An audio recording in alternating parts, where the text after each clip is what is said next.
Hello, ladies and gentlemen, sons and daughters of God out there, wishing you God's blessings and all of the good things that life will offer.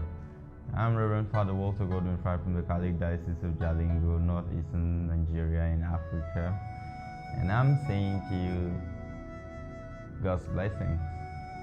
What a year in our hands, right? 2020. Oh, we've had so much of it, and the irony of all of it is that this was one of the years that we sought out to see. This is one of the years, given even how easy it is, the uniqueness of the numbers 2020, and it was so easy to relate with. And many of us, I say even myself, had thousands of plans, like we set out that this year was going to be one of the most beautiful years.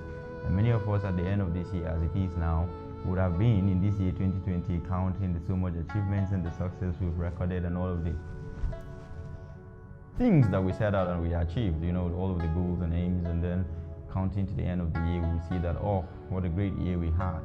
And as it is very difficult to see what year it is because, we've had enough. We've had so much. We've had so much twist in the entire drama of the year 2020. By and large, it started off as a very good year, like January came, and despite of the carryover of the economic recession that we had in the country and some difficulties here and there, the spate of killings all over the country and so much insecurities, well, those look like perennial issues for us around here. But many of us looked out to this year 2020 with some great hope that so many things are going to be set right, and here we are.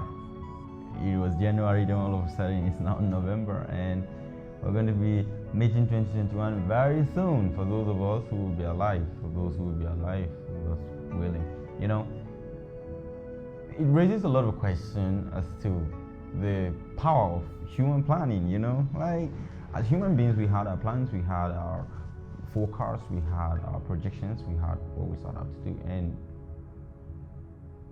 hardly any of it turned out to be the way that we expected. So, the important question here at this moment is, what is the value, what is the power, what is the importance, and what is the relevance, what is the certainty of human planning, and projections and forecasts and permutations and all of that? Because here we are, it's 2020, and it doesn't look like what any of us expected, we started off the year, and then sooner than later we got ourselves into the entire pandemic of the novel coronavirus COVID-19, and oh my god, and here we are with its consequences. And then so many stories came from different parts of the world, and it's very difficult to make sense of all of it at this moment. We can begin to sense that we can propose, but God disposes. Like it or not, there is a force out there. Like it or not, there is an intelligence out there. Like it or not, there is someone out there. Like it or not, there is God. And the scripture is full of teachings that point out to the fact that a human being can only plan. In the letter of St. James, the Bible tells us that, we say that I'm going to travel to this place and do this business. I'm going to do this. I'm going to do that. I'm going to do that. And we hardly even say by His grace. And the rich man had also very beautiful plans, and then he wanted to store more and more and more and more and more, and God said to him, "You fool, what happens to you even this night when the demand of your soul is made? To who therefore would all of these things, your riches that you gathered, will it belong?" So in all our planning, let us not forget that there is God. Thank you, take care, and I hope that 2020 leaves us with a very big smile and a deep sigh to say, oh, at last, this is what it means. Oh, at last, we see the blessing in disguise.